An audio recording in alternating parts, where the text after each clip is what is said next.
listener. You're here for Heaving Bosoms, the podcast where two long-distance best friends trip over themselves trying to tell you all about their newest romance reads while supporting each other and loving the hell out of Romancelandia. Let's start off with a Patreon shout-out. Patricia BM, you are an Agropelter, a fearsome critter that lives in hollow conifer trees from Maine to Oregon.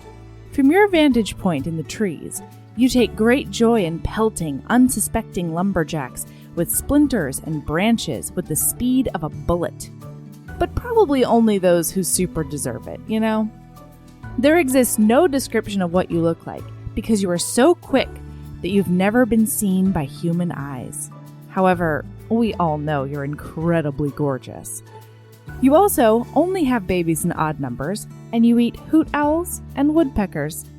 So, you keep on shooting your excellence into the world, Patricia. It's what you were made for. We are so thankful to the whole Patreon fam. And you guys, you're blowing us away with your support for our charity fundraiser. 2 weeks in, and we're already up to a donation of $704 for the Yellowhammer Fund. I am speechless. I'm so excited. So we're doubling all of your new and increased Patreon pledges that happen in the months of June and July.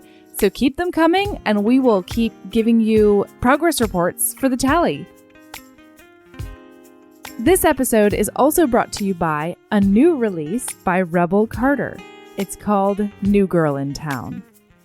Moving to the Colorado mountains and starting over after leaving her abusive ex-husband was hard enough. Trying to resist her sexy neighbor was proving almost impossible.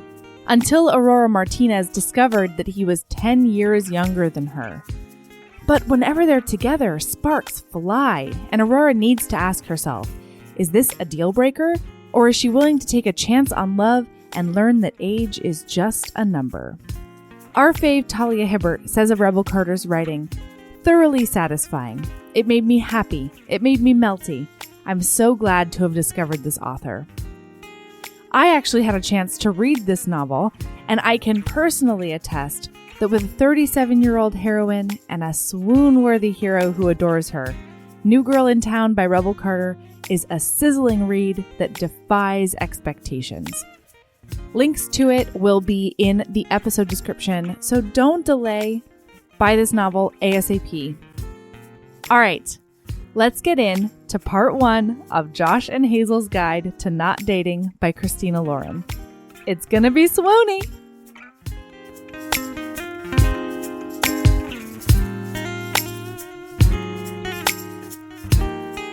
Hi, Erin. Hi, Melody. How are you? I'm great. How are you? Good. I'm wonderful. Are you feeling replenished and good and ready to go? I am. I'm feeling lighter. All right, you guys. Here's what happened. You're a dick. We were counting down to press record, and Melody made a face.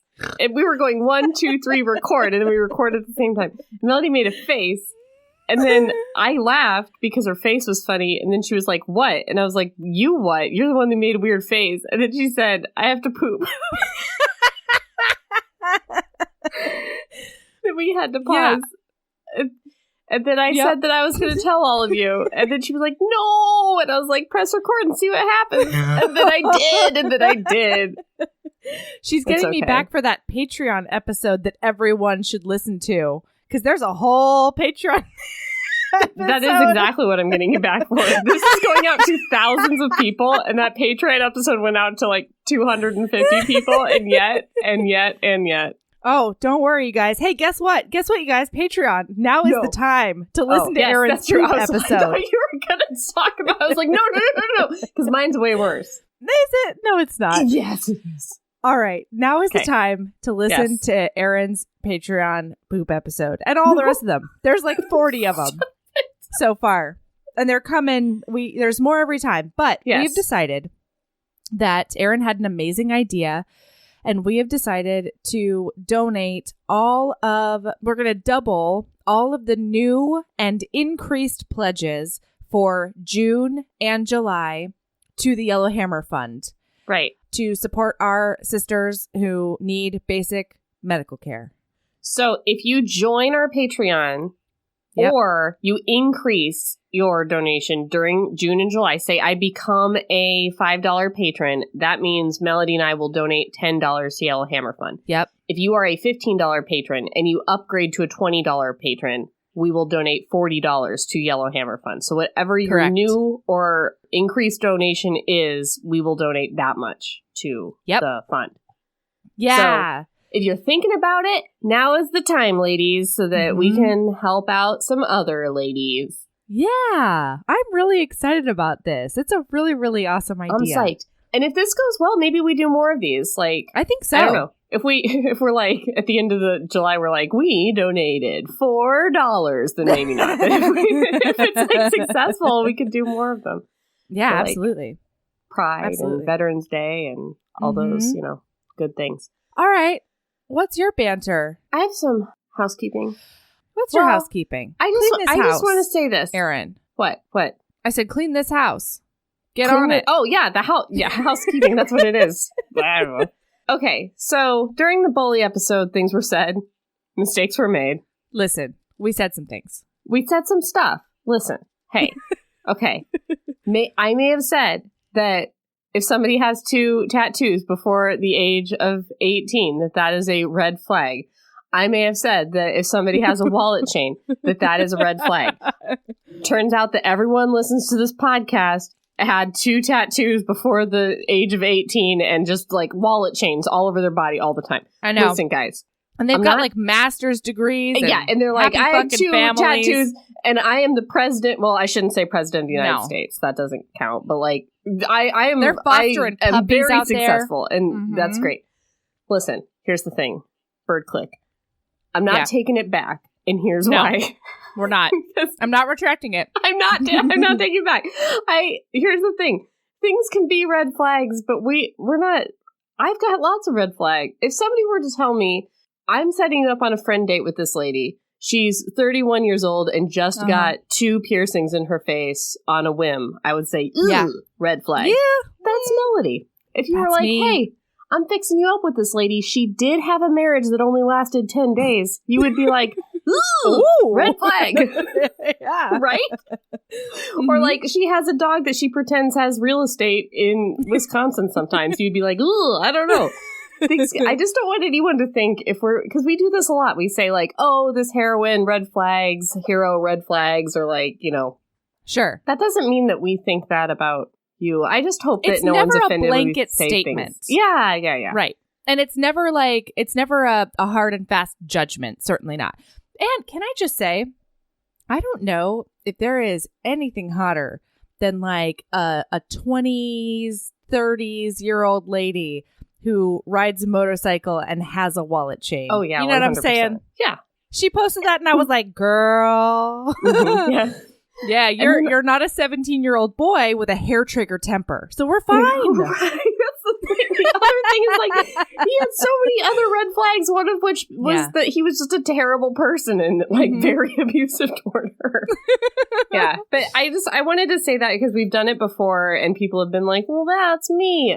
Like in Wall of Winnipeg, I was talking about women who are older who dye their hair crazy colors and can't kind of decide what color their hair should be. Right. I know that's a lot of you. I just hated that heroine, you guys. I hated her. And that was like one more thing that I felt was a little bit immature about that heroine. If you have purple hair and you are like killing it out in the world, Jennifer S., your hair is gorgeous. I'm not talking to you. I'm talking to that bland, minion-loving idiot in Wall of Winnipeg. Right. Or after we did the 99% Mine episode and everybody was like, I think I'm basic and my name is Megan. Oh my God. No. I love being basic. It's my favorite. Listen, you guys. It's one of my favorite things. People who are basic don't know that they're basic. Like, Cat C was all over the cult being like, here are all the basic things about me. And it was funny. No, that's not what basic women do. They just... They think that really standard things in the world make them special. That's the thing. They're like, oh my God, have you heard of coffee? What? That's basic. That's what basic ladies do. Anyway, that's my housekeeping. I'm sorry if I made you feel vanilla? bad. Yeah, exactly. Yeah. Speaking of vanilla, how's that chocolate bar? It's real good. It's necessary. Okay. I'm powering through it during banter so that I can focus on the book. Okay. I need this chocolate to recharge, and then I'll be good to go. Okay. Are we ready for book, or do you have more things to say? I just fucking love them. Who? I just love the listener. Oh, we did hit 1,000 in the cult. Oh! We now have over 1,000 members of the cult. We do. Yeah. So my lipstick still has not come in the mail, so no. I'm a little pissed about that. Yes. But, I'm letting it slide. She's new. Yeah. She's new. She's new. It's fine. I don't know if she got the memo. Yeah, I don't think so. I don't even know who I put in charge of sending memos. So. It's fine. You're the inspirational cult leader. It's true. And I'm not the discipline. So I don't think anyone does send memos. It's just discipline and inspiration. It's true. It's true. Maybe we'll delegate the spreadsheets to someone else when we get around to it. Yeah. Who knows?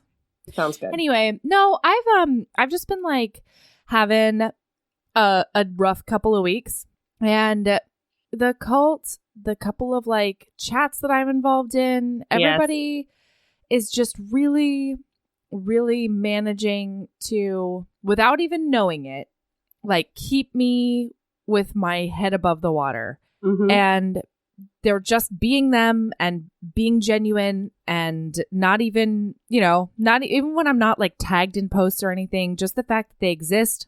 And you guys are so good to each other, and it's so nice to not only watch you but interact with you. And yeah, the cult has been a huge, huge boon for me in the last couple of weeks without even trying. Even if we stop doing the podcast at some point in time, I want to hang on to that Facebook group for as long as I possibly can. Because, all 990 of you ladies and 10 of you mins that are in there, great people. All right. Okay. Yeah. Should we do this? Josh and Hazel. Josh and Hazel. Josh and Hazel. It's a book that we liked and doesn't have any rapes or sexual assault in it. Oh my God, you guys. For the first time in so long. Oh. I don't think I'm going to say oof. Well, I probably will. But not that But many not about times. The protagonists. No. Well, no. Listen, Hazel's a little bit oofy sometimes. Hazel, you can shut your fucking mouth, Erin. I get it. But she is goals for me. She is. If Hazel was going to be a Melody or an Erin, could you acknowledge that she's squarely a Melody? I mean, I think she's octagonally a Melody. What does that even mean, octagonally? Or parallelogrammally. What does that even mean? What are you talking about? We're not squares. Geometry? Oh, okay. What a weird way to take it. That's very odd. Especially, wasn't it the last episode where we were talking about penis geometry? Yeah. And how we weren't mathematicians? Yeah, but I penis physics is all I'm saying.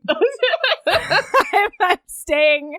I will not retract that. All right. That's just gospel fucking truth. All right. Okay.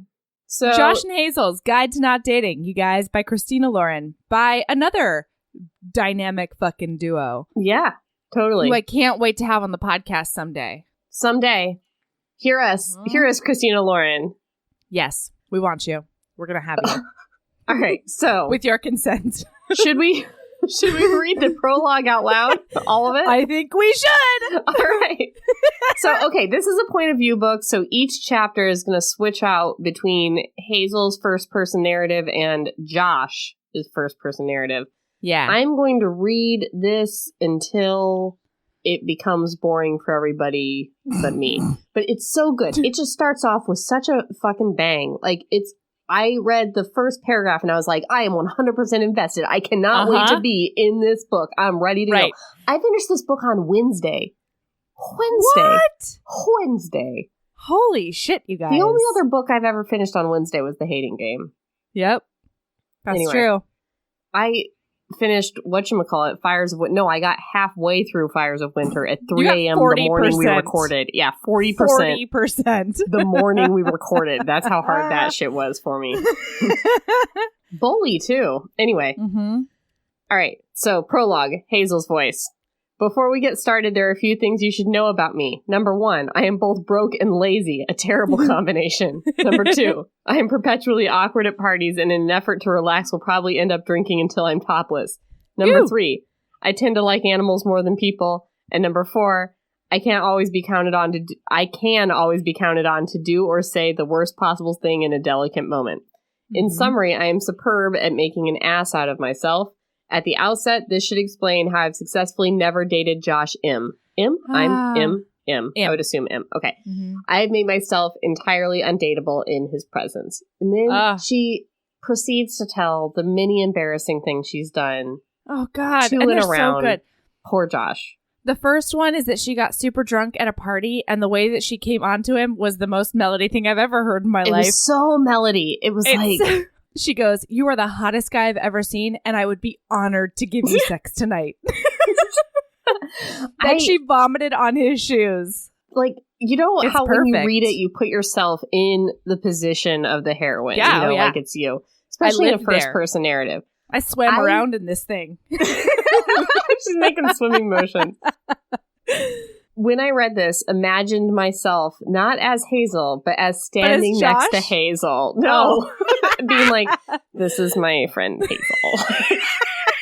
You know why? Because I'm your friend. Yeah, because you've said, this is my friend Melody. This is my friend Melody. As I've been like, tits out for summer. Literally, my tits are out for summer. It's like, Melody, we're in a Walgreens. Calm it down. Look, it's a buffet. There's so much shrimp, Aaron. Oh my God. Your wedding's going to be so fun. I really am going to make Kate take a picture of me with a seat up just at your buffet. There's a seafood tower. Stop it. Tower. Yeah. Stop it. It's called a tower of seafood. I hope the rest of your guests understand. It's going to have scallops. It's going to have oysters, raw kind. It's going to have the legs of the crabs, Alaskan kind. And it's going to be shaped in a tower. And it's a buffet, so I think that tower just keeps on coming. I feel like it can't be finite, right? Shit, bro. No. Yeah. Towers aren't finite. Yeah. Towers just keep on going to the sky is what I've heard. Totally.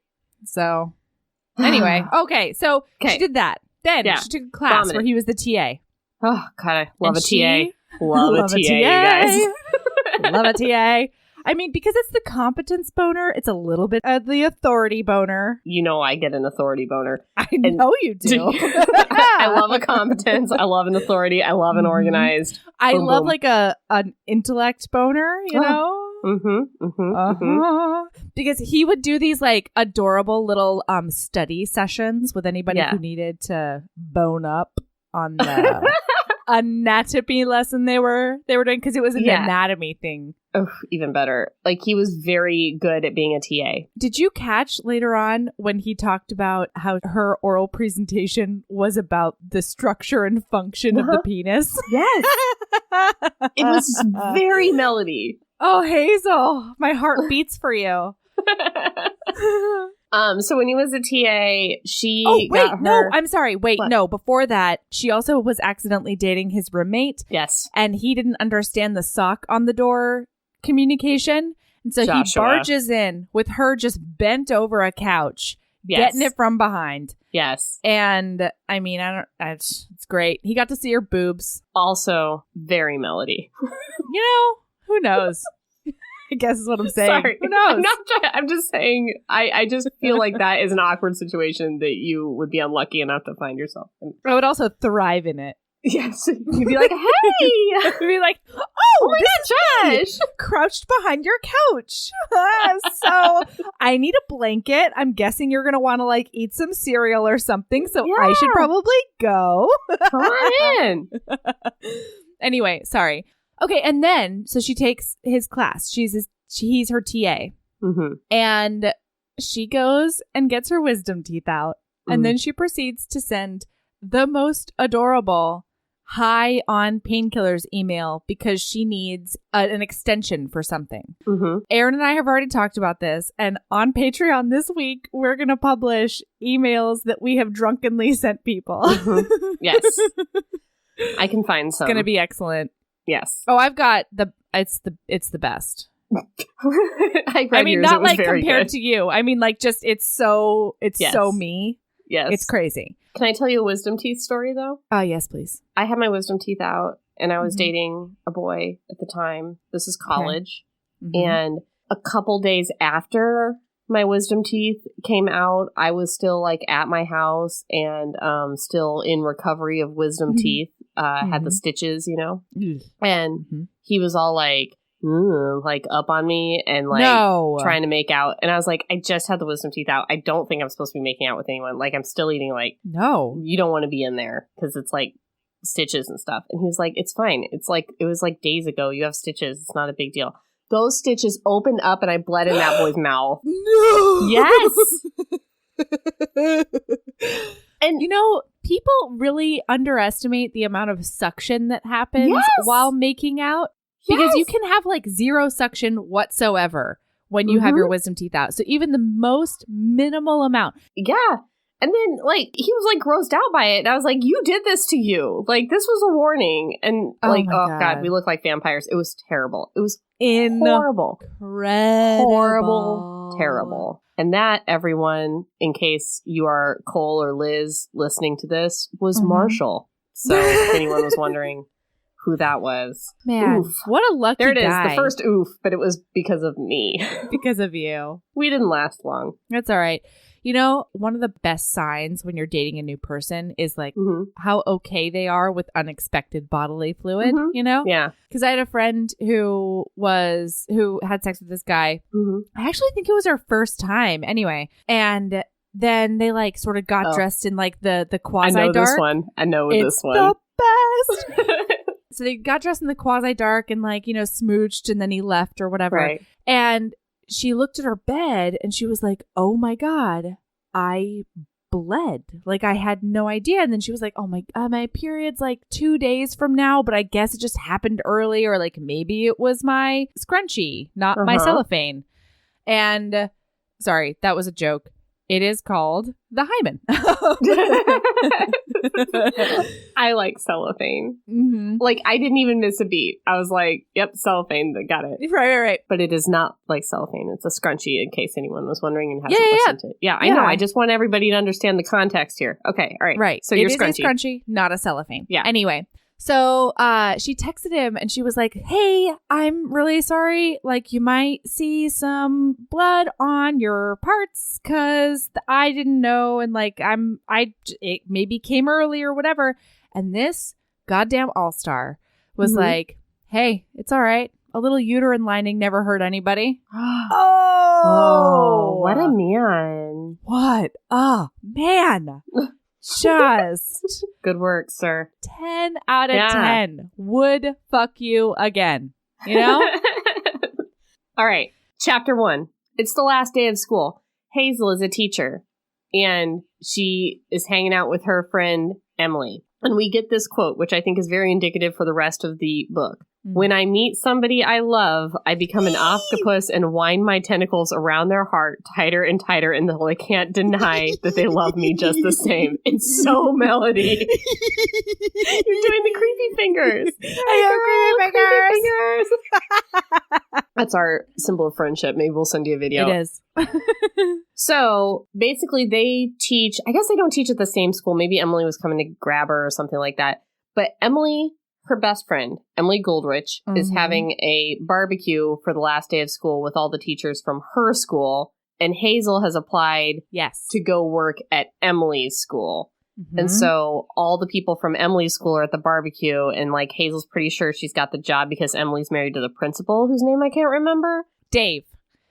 And she like hangs out with them as a couple. He is also her friend, but like Emily is the cornerstone of their relationship. It's super cute because like she arrives and she's like, oh, Dave has a picture of his famous margaritas, his lethal margaritas. Yes. And so she grabs Emily and she's like, you are in charge of keeping my shirt on tonight. In case we miss it, there's a point where like her and Josh are out as friends where she mimes to him like a drink and then like her shirt and like points to him as in it's your job to make sure I don't drink so much my shirt comes off. And like that was the most out of a fish bowl. Yeah. It was just the most they love each other so much moment. I just loved it. But we're getting ahead of ourselves. At this party, though, later on, we find out from Josh's perspective that she has, I think, like 3 drinks in. She asks him to staple her shirt to her pants. It's so funny. It's lovely. But when she comes, bing, boom, bong, she shows up at this party with a big old red flag. And do you know what it is? No. She names her fucking car heroin. Listen up.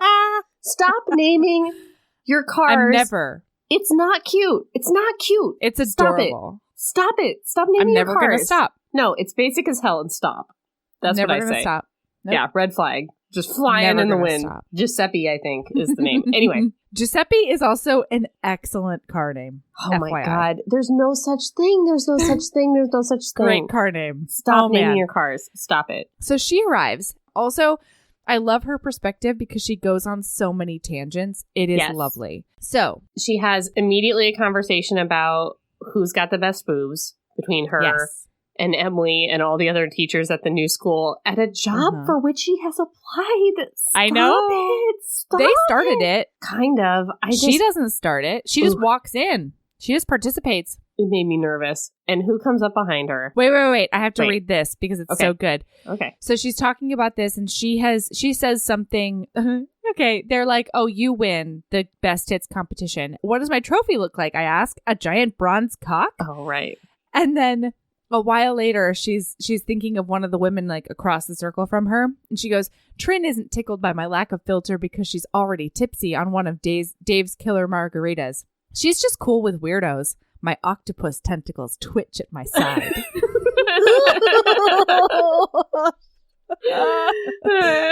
All right. Yeah.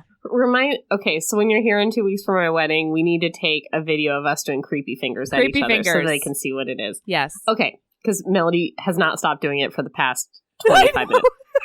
So then, who should come up behind her when she's talking about bronze cocks and tits? But Josh M., the sexy TA. The blueprint for perfect. The blueprint for perfect, the sexy TA from college. And guess what? He's even better looking now than he was in college. Oh, yeah. All tanned and fit. This is a quote. All tanned and fit with his flawlessly crafted features. He's ducking away in horror already, but my brain takes this opportunity to give my mouth a revenge wedgie. Like, I love her voice. And then she says, it's cool.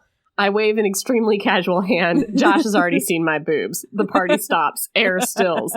I mean, not because he wanted to see them. My brain desperately tries to fix this.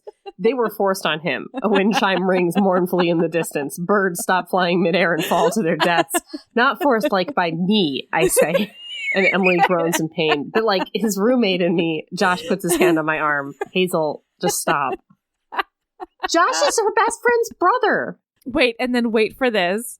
A while later, Trin asks, did you guys date? Josh pales. Oh my God, never. Holy crap. I forgot how much I like this guy. It's one of those things that like you don't want to be in a club with anyone who would be in a club with you. It's like, oh God, I love that he would never date me. That's such a great quality that he has. So she finds out at this party that she gets the job. But more importantly, she finds out that Josh is her best friend's brother. Like, how does she not know that? Yeah, like, I know. I know what your brother looks like. I don't know. I mean, they're fairly new friends. Sort of. Yeah, they're like work friends. And Hazel doesn't really seem like the social media type. Mm-hmm. Yeah. I don't know. Okay. I'll buy it. I did buy it. I lapped it up like it was nothing. I don't know why I'm being so skeptical and bitchy about it right now, but it just occurred to me. I'm like, wait a minute. Yeah, why doesn't she know? Maybe known that. Yeah, sorry. I didn't mean to. I'm sorry. I'm grump. Emily is married, and she took her husband's name, so she doesn't have Josh's last name. Anyway. Yes. All right. So they start talking all throughout the party, and it is super cute. She's basically like, I think that we're going to be like best friends. And he's like, I don't know about that. I will say she has seen pictures of him as a child because I missed this sentence before.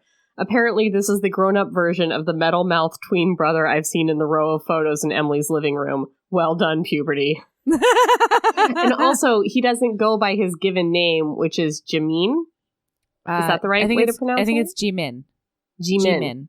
Yeah. So he goes by... So when she's over at Emily's house and stuff, they call him Jimin. So that's different. Okay. All right. Yeah. Oh, it's so good. So she decides to be his best friend. She's wrapping those tentacles all around him. Uh-huh. And they talk about like how she propositioned him in the past and all of that. And then he gets a text and he finds out that his girlfriend is not coming up for the weekend. So this is when we find out that he has a long distance girlfriend. In LA. Her name is, they live in Portland, Oregon, which also just like my heart beats for Portland, Oregon. God. Anyway. I get so uncomfortable in Portland. Like, I just feel like they know I don't belong there. Yeah, that checks out. Yeah. I had a training once in Portland. I had to go to a farmer's market and get lunch in uniform. And I was just like, they hate me, they hate me, they hate me, they hate me. I was just like, oh, get me out of here. So my favorite, though, is that her name is Tabitha. And then her response is, there are real people named Tabitha? So, yeah. You know what I think of always when I think of the name Tabitha? And I know there are Tabithas in the cult, so don't at me. I'm not talking about you. You know what I think about? What do you think about when you think about fictional Tabithas? Fictional? Well, this is a real Tabitha. But you remember that show on Bravo when like Tabitha would come shut down a hair salon? Do you remember that show? No, I did not watch that. She was a very severe British Tabitha.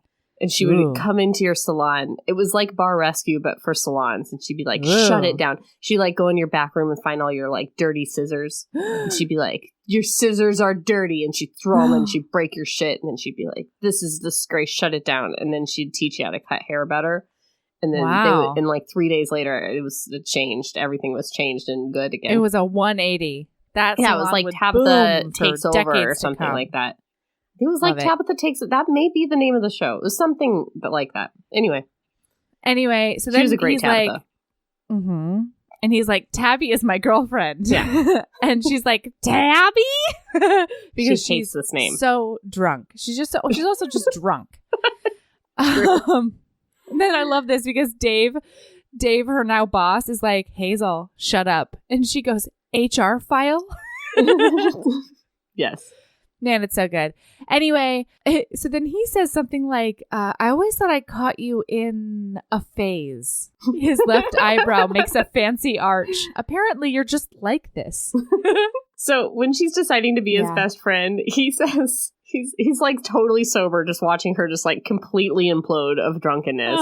He identifies her as a sexy woman. She's like, she's a total goofball, but she's like really sexy at it. Yeah, he's like talking about the arch of her neck or something awesome, and her full bosoms. Yes, everybody. Well, she does have the best tits at the party, as we know. She does, yeah. And he says, I feel like you're making me drunk just by speaking. I peer into her glass like some kind of osmosis is happening.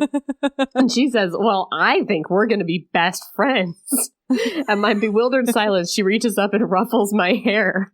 I live in Portland. You live in Portland. You have a girlfriend, and I have a huge assortment of Netflix series backlogged. We both hate the word glands. I know I love your sister. She loves me. This is the perfect setup for a boy-girl best ship. I've already been unbearable near you, which makes it impossible to scare you away. And then he says, I'm afraid you're going to try. And she's like, you think I'm fun? I just love her. All right. Oh, glands. They hate the word glands. It's so good. Glands. Okay. Glands. Yeah. Okay. So the party, I mean, there's a ton of other cute shit at the party. There's like, she's just a ball of energy and fun and hilarity. Like, you will really enjoy reading about Hazel doing anything, but nothing really happens. Except that he finds out that Tabitha won't come up for the weekend. Right. And more than that, she's like, oh, I've got to work and like this and that. And she does that thing where she's like, do you want me to come up tomorrow or would it be a waste? And she's like, oh, don't be mad at me. And he sort of, I mean, smartly, but I also think it was it's very genuine. He's like, come home tomorrow if you want, but it's totally up to you. You know, I always want to see you. Oh, it's so sad. Anyway. Okay, So the party is awesome. Mm-hmm. Then he and his sister Emily the next day go out shopping. Right. And meanwhile, Hazel is shopping for a pet because she can't. Yeah. Because she can't already decide. has a rabbit, a dog, and a parrot. Yes. And now she can't decide between a hamster or a gerbil and a fish. Right. A rodent and a fish. I don't know if it's a hamster or a gerbil. Doesn't matter. She's basically making the PetSmart employee decide for her. And he's like, I don't know you. And she's like, just make a decision. What do I want? A gerbil or a fish? And so she gets a call from Emily. God, what is the ringtone? Emily has changed her ringtone to something very profane as a joke, and she's in the middle of PetSmart, and this thing is going off, and she can't make it stop. What is it? All right, it's lick it right, lick it good, suck this pussy just like you should. My neck, my back, lick my pussy and my crack. My neck, my back, lick my pussy and my crack. I wish you guys could see the music video that Melody just performed.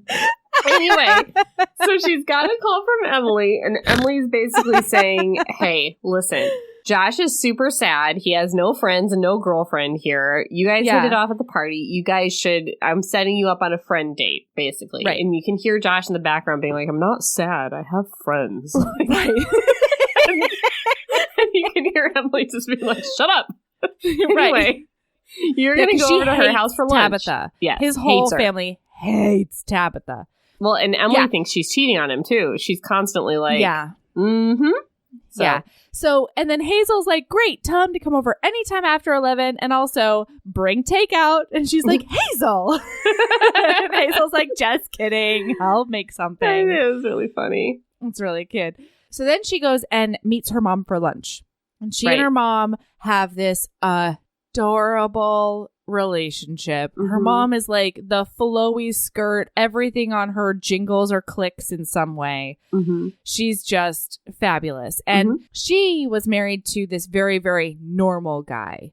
This is Hazel's whole thing. She and her mom are very similar. And she learned from her mom that she can't ever attempt to date like a normal guy because they like the quirk for a good 3 months or so, but then they want them to like turn into real people. Right. May I read? Yes. Dad couldn't stand her eccentricity. And her father's passed away, I think, right? Yes. Yes. Mm-hmm. Dad couldn't stand her eccentricities, even though they're what attracted him in the first place. I remember clearly one fight they had in front of me where he told her, I hate it when you act like a weirdo out in public. You're so fucking embarrassing. I don't know how to explain it. I was 14 when he said that to her, and those last 4 words broke something in me. I saw myself and my mom from the outside in a way I hadn't before. Like Dad represented this mainstream ideal, and she and I were these loud, bouncing yellow dots outside of the standard curve.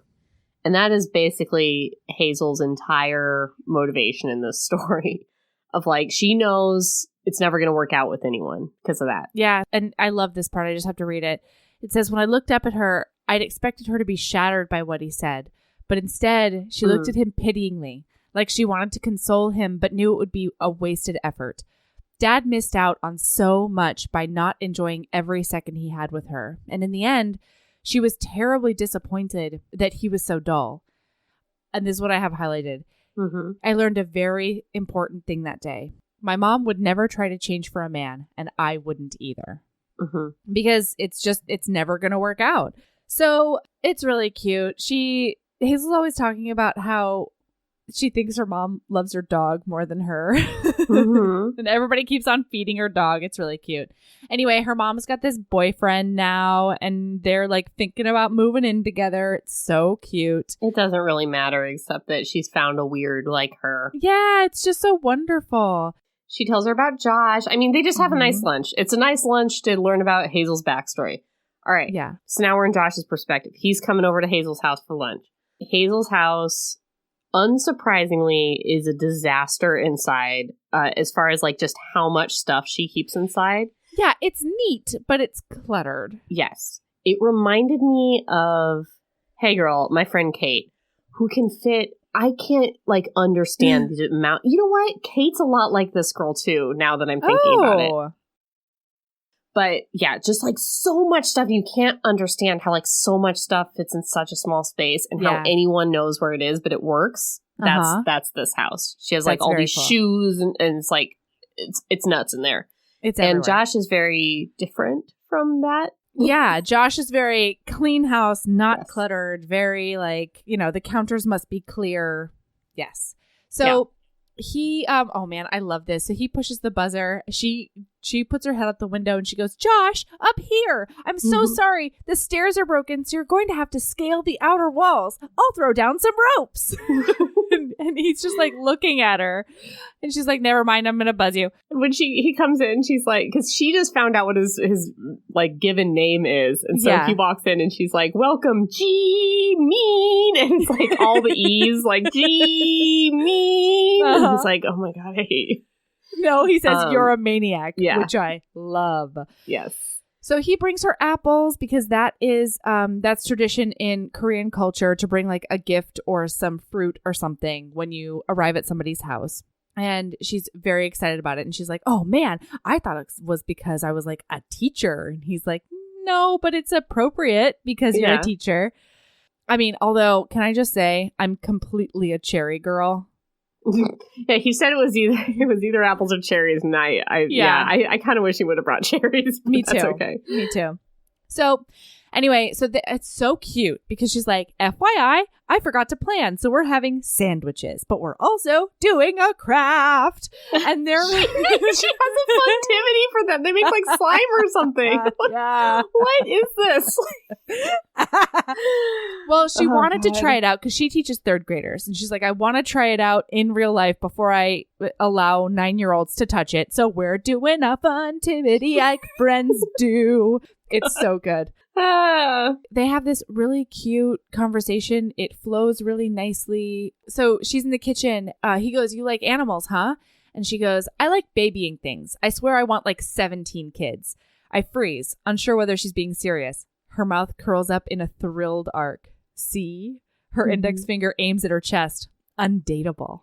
I like to drop that on the first date. Not that this is a date. I don't really want 17 kids. Maybe 3, if I can support them. She bites her lip and begins to look self-conscious just when I'm starting to dig the way she's throwing the kitchen sink at me. Swoon. Yeah. Josh him forever. Can I just say that? Hashtag Josh him forever. Oh my God. Do you remember what I texted you at midnight on a plane or wherever? Yeah. I was on a plane, but I don't remember what time it was. Yeah. It was I was just like, Josh M for boyfriend. Josh M for book boyfriend. Great. Top Josh 5 M. of 2019 for sure. Easy. Josh M. So they're sitting there. They're not even, I'm sorry, you guys. What? They're not even like meat and vegetables. She makes him peanut butter and jelly sandwiches. And a craft. I can't. Sorry. It's charming. It's charming on the page, but the Aaron part of me, which is all of me, was kind of like, I can't make real food, like do real things. That's my thing. So I wish that I could be Hazel. Hazel is goals for me. You are. No, because here's the thing. I would get all self-conscious and I would be constantly apologizing about the fact that I only have peanut butter and jelly. Whereas she's just like, it's delicious. Let's do it. Let's That's just true. be Hazel cool. is confidence goals for sure. Man, confidence goals. Yes. I got to work on that. It's good. Yes. Everyone does. I don't mean, yes, you do have to work on that. No, I know. Everybody has to work on that. But Hazel, if you need a book for confidence goals, this is the one.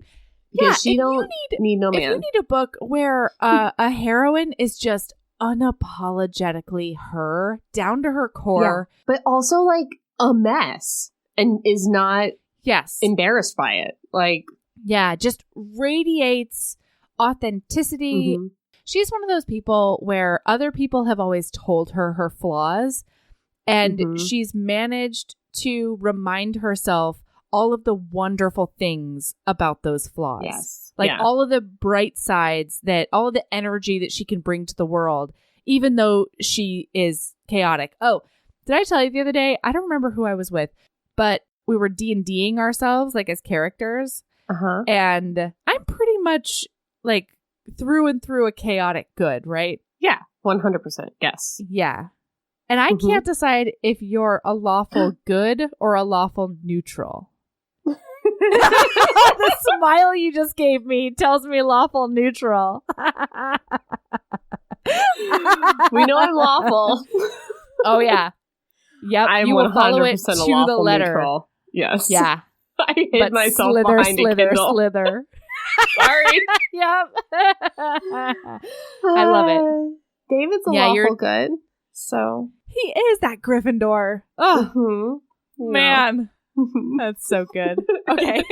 All right. So he gets it. They're doing the slime. They're making clay or whatever they're doing. They're on the floor doing the clay. Mm-hmm. He gets a text from Tabby, and it says, remember, so this is, I think, Sunday, and the party was like Friday. We're in the same weekend as the end of the year party.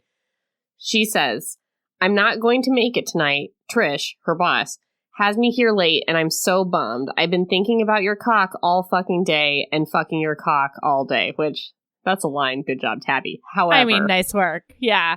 Ugh. She already told Josh she wasn't going to make it for the weekend, and there was no plan to come on Sunday. That would make no sense to fly up from LA for a couple hours. Man, I love him, though, because he's just like throwing every benefit of the doubt at this situation as he possibly can. The other thing that's sad is like she's never said anything like that to him, cock-wise. That's upsetting. He's like, she's never said anything that racy to me. No. So, yeah, and that's such a good line. She never used it on him. It's sad. It is. I know.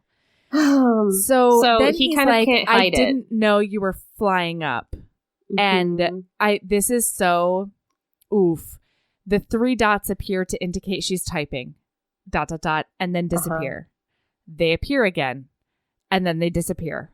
I stare at my screen. The other book we read that had dot drama that was like heartbreaking dots. You know what I think it was? Let's Get Textual? No. It was grocery stores. Oh, Hate to Want You. Stores. Yes, it was Hate to Want You by Alicia Rai. Yes.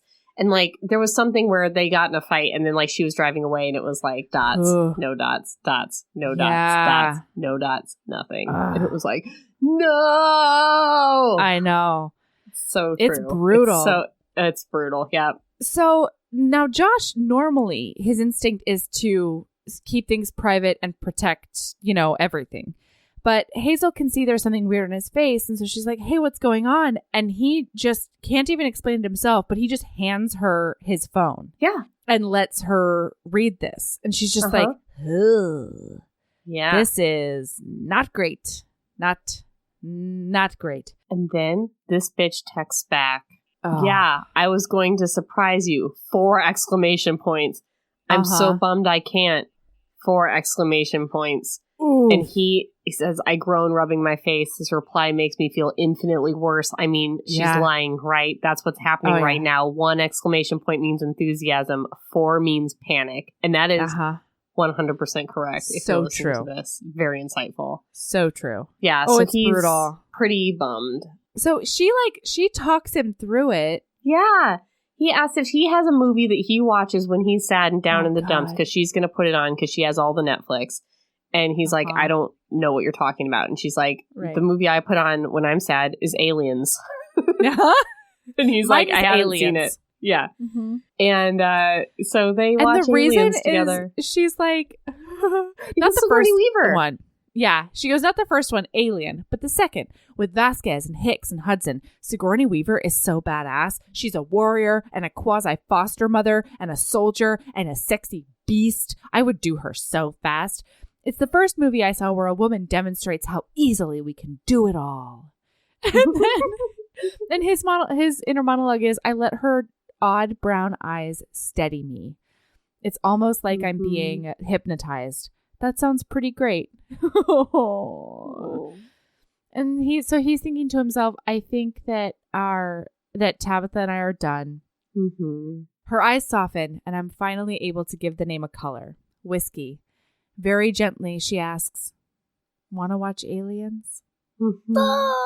And they do. And then later that week, she goes to his work. Josh is a physical therapist. Yes. And she goes to his work to take him out for ice cream because she thinks he might need a cheer up.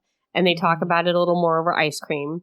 And he says he's decided to go down to LA because they've been playing like phone tag, him and Tabby. And so he's just going to go there, confront it head on, and see what's going on. That's Hazel's idea. Oh, okay. Yeah. Because he's very much like, I think we're both sort of avoiding it because we've been playing phone tag for 5 days after I thought this he'd already like decided craziness. for some reason. Okay. No, okay. That's her thing. Man, I just want to read you this whole book. Yeah, I'm sorry. We're not even being funny. We're just reading you the book. We're sorry. Yeah. Just buy the book. Buy the book. Buy the book. Buy the book. Buy the book. So one of the reasons I love this thing is just because it gives me a lot of like me and Michael vibes. Mm-hmm. And part of the passage where I see that is she's like staring up the clouds so that she can find animals in them and wondering what it is about Josh M that I'm so drawn to. It isn't just that he's good looking. Mm-hmm. It isn't only that he's kind. It's his calm center that's a gravitational pull to my chaotic one. Mm-hmm. Every time I've met his eyes, from that first puke-filled night to now, I felt a gentle hum inside my breastbone. I'm a satellite that's found its safe space beacon. I'm sorry. I made a dishwasher noise over your really sentimental line with the hum in her chest. I couldn't stop thinking about the cootie. For noise. We agreed they were farts. Okay. We Sorry, did not guys. agree. Some of us agreed. One of us agreed with me, and it was me, that the cooties were a lot like farts. That's from the Barbarians Mate episode. Okay. Oh, boy. Okay, So, sorry. my favorite part of this was that was very sentimental and nice. My favorite part was that they're walking away, and one of the scoops of her ice cream cone drops on the ground, and she stands there and stares at it. I just really identified with this in like a very visceral way. I have literally done this before. I knew it. And Michael said basically the same thing that Josh did. So she drops it and she's looking at it like with this panic. Actually, I did this today, not with ice cream, but with an empanada. But like an empanada is different than an ice cream scoop. A bare ice cream scoop sitting on the pavement. You can't pick that up and eat it, yes, Melody. You can. Here's Melody, why. Melody, Here's Melody, why you Melody, can. Melody, I'm going to Melody, tell you Melody. why. Stop it. I won't. So you can pick up.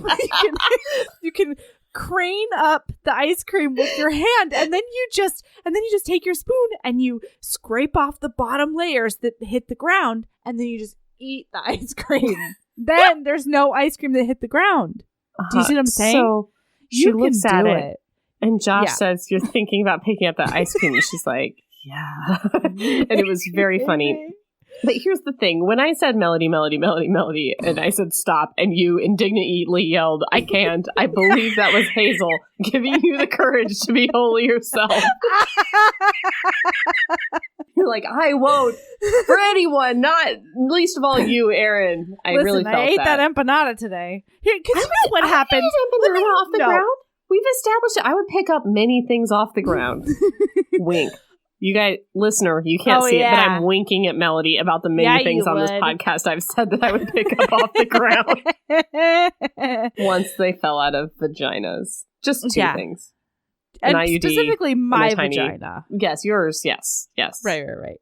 Yeah, wow, you really needed to claim that, huh? You needed to be like, mine. That's Not right. anyone's. That's right. Mine. All right. Okay, wait. So maybe we are being funny. You guys are being funny now. We got it. We hit our stride. We're good. Can I tell you really quick about the injustice that happened to me at the fair? Yeah, because we went to the fair today, and it's like, it's literally on the street. Like, it's not just the sidewalk. It's not your hardwood floor in your house. It's not your dark hardwood floors. Hardwood floors. It's like the street that cars park on and stuff. Mm-hmm. But I picked up this empanada, right? And I was so excited about it. But it had been sitting in the bag for a little while. Mm-hmm. And so I was like, Michael, can I eat like half of this? Because I'm starving. And he was like, yeah, absolutely. So I take a few bites, and then I grab the side of the bag and I drop the empanada in like you should be able to do. God damn it. But apparently some of the juices had broken the seal in the bottom. No. And it wasn't even my fucking fault. And so, like, normally it's me being clumsy, but this time it was the bag. It was the faulty paper bag, I'll tell you. And so And so I grabbed it like real quick. I like climbed under a table to get this thing because of course it bounced and rolled. I don't even know how it did that. It's like shaped like a taco. Anyway, have I ever told you? Ate it. Yeah, we got that part from the rest of the earlier conversation. Yes, we know. Have I ever told you about, or the podcast, I don't remember, about the time that Cole and I ate the butter cookies in the movie theater that were already there when we got there? No, Aaron. Listen, I wonder if he remembers this. Movie theater? Here's the thing. Listen, I'm very curious to find out if he remembers this because it is something that is like such a pillar in my memory of like a thing I did that I should never have done. So we go to a movie. We went to movies all the time. We're always going to movies. We did like marathon movie days where it was like 4 movies in one day. So we're sitting in the theater. That checks out for him. He's got a movie podcast now. Yes. Check out Cigarette Burns podcast. Yeah. So it's like a weekday afternoon. We're in a theater in a movie no one wants to see. And I think we're the only ones in there. And we sit down and then under our chairs, like fucking magic. No, you know what I'm talking about? Those magic. Yeah, it's magic. Do you know those like the blue round tins of cookies that are like Danish butter cookies that you get around Christmas time? This was around Christmas time. And it was like heavy. It had the cookies in it maybe. And so we opened it up. And this could have been full of severed fingers or cookies. Like it could go one of two ways here. We opened it up. It had the paper that sits gently on top of the cookies. Wow. And all of the cookies were there and intact, undisturbed. Somebody went shopping and then just forgot. Yes. It was like a 45-second conversation of like, these could like literally have urine on them. Yeah. Somebody could have jizzed on them. Do you know how weird people are in movie theaters? It could literally be anything. Anything could be inside these. These could be cookies that are like actually cocaine. Like, who knows? But we believed that they were probably cookies that somebody bought as a Christmas present. You know, like we're going to a party and this was their like welcome gift and they left them in the movie theater. And so after about 45 seconds of considering the risk, we just nommed on those butter cookies. And that is honestly like one of the most reckless things I've ever done in my life. Can't wait to find out if he remembers it. This probably just passed right on by, and it's like one of the huge high school things I remember. Man. Yeah. I ate all of those butter cookies. Or, you know what? It could even be that Cole didn't eat them and I ate them all. That's also a possibility. Like, I have no memory of, like, I just know that I ate them. Anyway. All right. Can I tell you that I like Hazel so much that I didn't mind her using the phrase treasonous skank? Oh, yes. Well, here, I did not mind it. I thought about it long and hard on the airplane I read this book on. Right. Because she is a treasonous skank, is the issue. I know. It's not like there's a lady out there in the world who's walking down the street and based on what she's wearing or based on the things she likes to do or the amount of sex she likes to have or whatever, you're like, what a skank. This is somebody who really betrayed her now best friend, even though that's wholly one-sided at the moment. Right. It's a betrayal. It is treasony and it is skanky. Like she's just sleeping around and like, which is okay. Spoiler. Actually, as long as you haven't made promises to people and you're not lying to people about it, you know? Yeah. We find out a little while later that not only is she cheating on Josh, but they've been together for 2 years. She's been cheating on him for the majority of their relationship, had been sleeping with this guy in LA before she even moved and moved down to LA to be closer to him while still dating Josh. Right. Other guy knew about Josh. Josh didn't know about other guy. I mean, that's a treasonous skank. It just is what it is. Yikes. It made my hackles go up too, but when I really thought about it, I'm like, that just is. I know. Oof. Okay. So, speaking of hardwood floors. Hazel's, she gets to her apartment and her apartment is flooded. So Winnie, her dog, is up on a thing. We've got like all her pets are like, wah!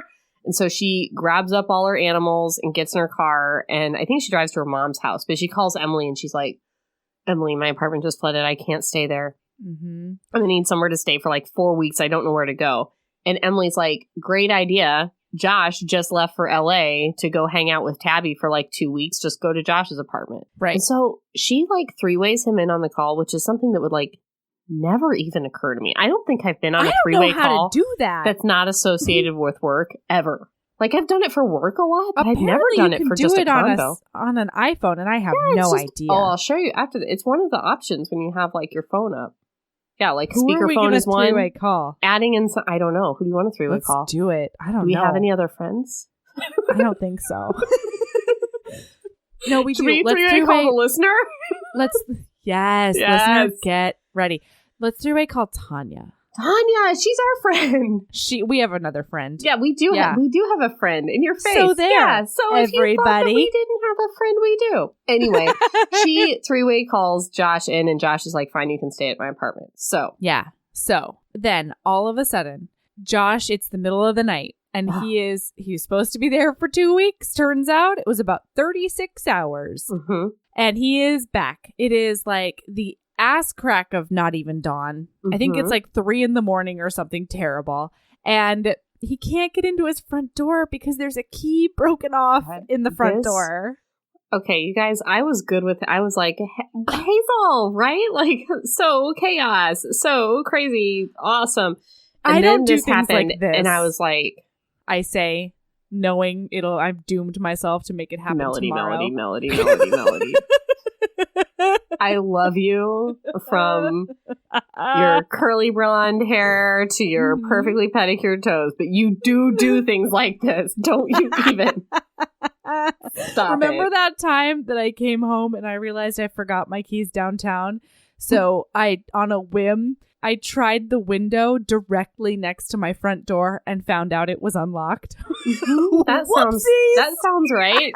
Yeah. Oh dumbass. God. Anyway. So, yeah, she's broken his lock by putting a bobby pin in it, by trying to pick the lock with the bobby pin, which is something you would do, Melody. And then the bobby pin broke in the lock. You would fix it and you would pay for it and you would be a good friend about it. But this had just happened that day, and she hadn't gotten around to being a good friend. So he sneaks in the back, and he's coming into his house. And he's tripping over Hazel's shoes everywhere. Yeah. He's having a hard time. She is not keeping it neat and tidy in there. No. But she wasn't expecting him. She didn't expect. She was going to clean at the end of the 2 weeks. Right. That's how you do. That's how you do it. Man, can I tell you the amount of times I get really, really pissed when Michael either doesn't text me that he's on his way home, or I miss the text that he's on his way home because I haven't been able to do my frantic 15 minutes of cleaning. Yes. I feel the exact same way. I'm also the messy one in the relationship. And my therapist, Tanner, Tanner, we talk about him a lot. Yeah. I hope he doesn't listen to the podcast. He implored me to make an automatic thoughts journal. And a lot of my automatic thoughts are, David thinks I'm slob. I didn't have time to clean before he got home, and now he's looking at all the things that are on the floor. I should do that. I won't. He just looks at them because he needs to step over them. It's not a judgmental. Like, sometimes he says to me, because my side of the bed is, like, completely chaotic, and his side is, like, completely pristine. Sometimes he's like, Aaron, if there's a fire, what is the system? Like, what... You could trip over stuff. Like, this is a safety issue at this point. Yeah, he's always asking me what my system is. David. Oh, I love it, unless it's about like my shit laying around on the floor. Or getting your oil changed. And then nope. Okay. So then all of a sudden, he's sneaking around in his house. Oh, yeah, she beats him in the head. Kerthwack, you guys, whop, whop. with an umbrella. Hazel with the umbrella in the dining room. Kerthwack. Who has an umbrella? Crazy. Well, they do live in Portland. Well, I just feel like people who live in rainy areas usually use the raincoats. Sure. A raincoat. So anyway, I prefer a raincoat. I don't have a raincoat. I am an umbrella person. I know I should. Nah, yeah. I hate them. Okay. So, hot take. Bing, boom, bong. Fuck umbrellas. Hate them. Put that out there. If you have an umbrella, that's a red flag. You're undateable. I'm putting that out there. Dumbass. They hate us. Okay. Right. So then he comes to, because she straight up knocks him out. comes to find crazy. Hazel standing the idea over that she him. knocked him out with an umbrella is crazy, but I love it. It's I not laughed a it up thing. like so much wonderful. So Same. Oh, and she's dressed only in a tank top and the smallest pair of shorts he's ever seen. That's verbatim. Yes. She finds out that he is back. Oh, I'm sorry. Yeah. This is where he like tells her that he just found out about other dude and like the history with other dude and how serious it was. Oh, and Tabby had the audacity at this point, after she's been caught, to be like, so can I just date both of you? Like, maybe if you had asked up front, you deceitful lady, but not now. Ugh.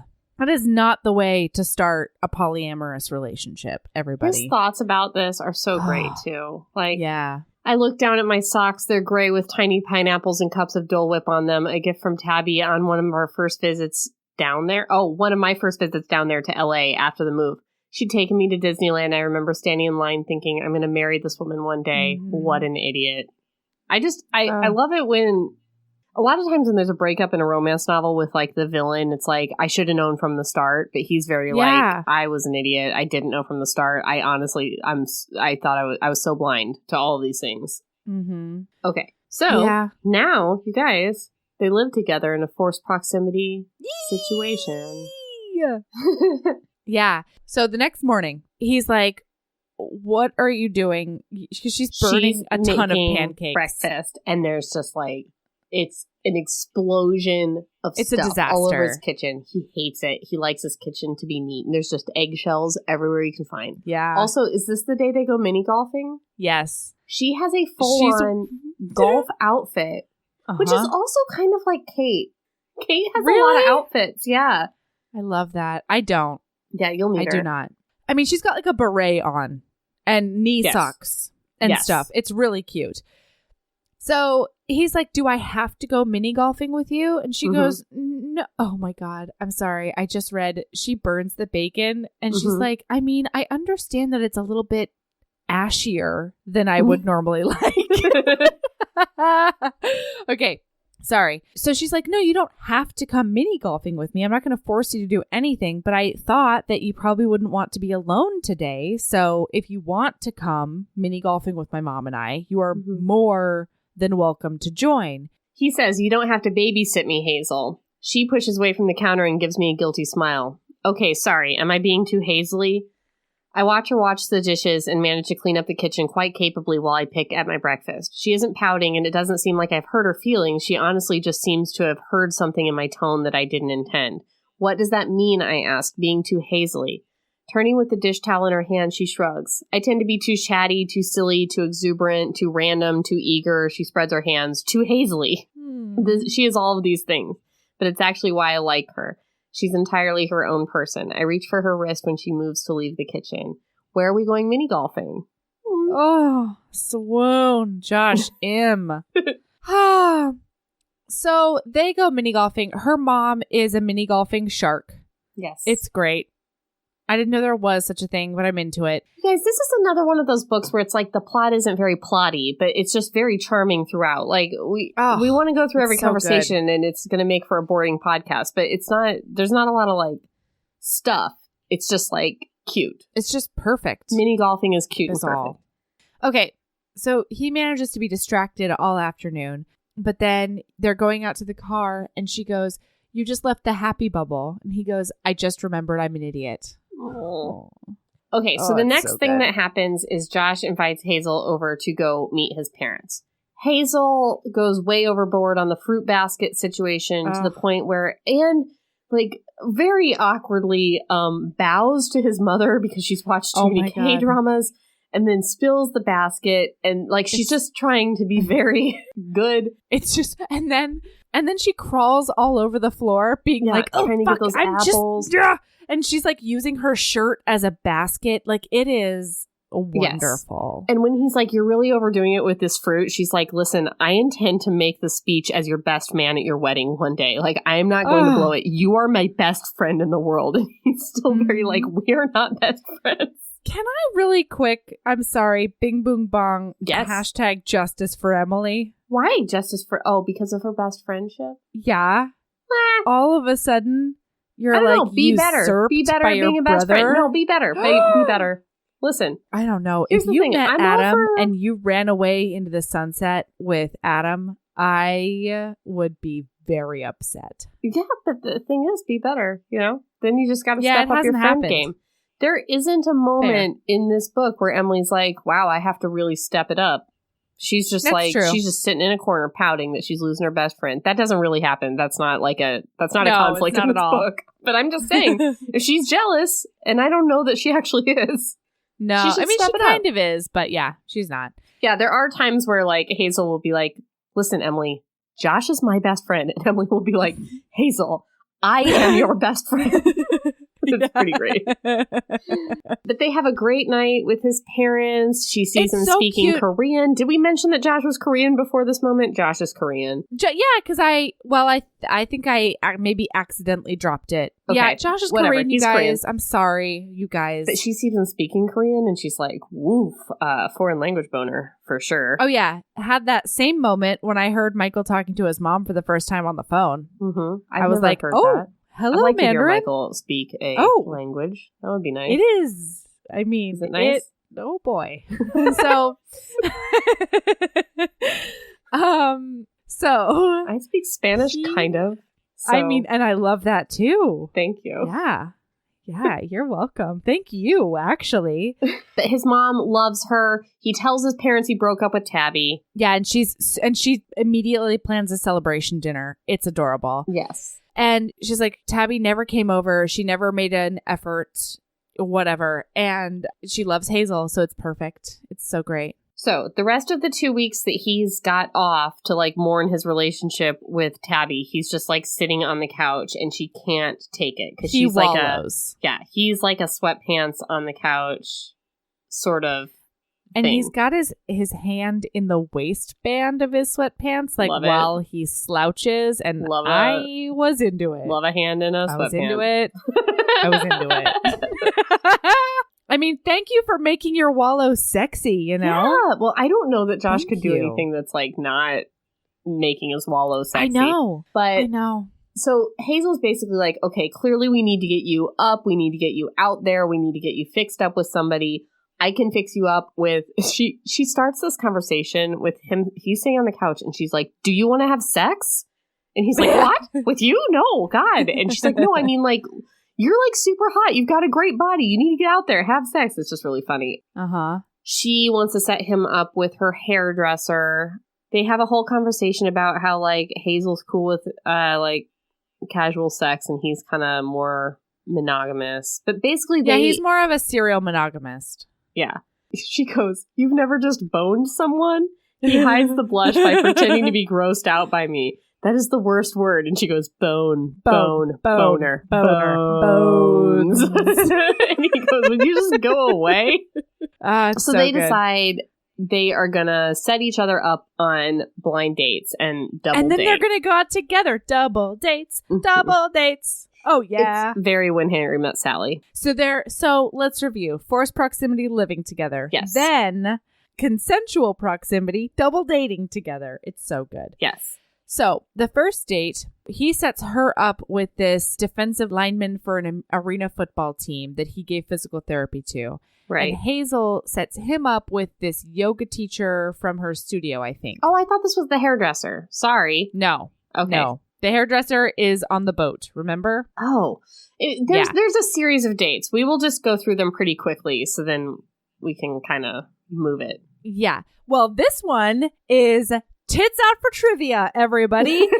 It's her decision on where to go. And so she takes him to this bar that I want to be in real life. Like it's just adorably, like really tackily decorated. Mm-hmm. And then it's trivia night. It's trivia night. Mm-hmm. So they go in and Winnie's already there, the date.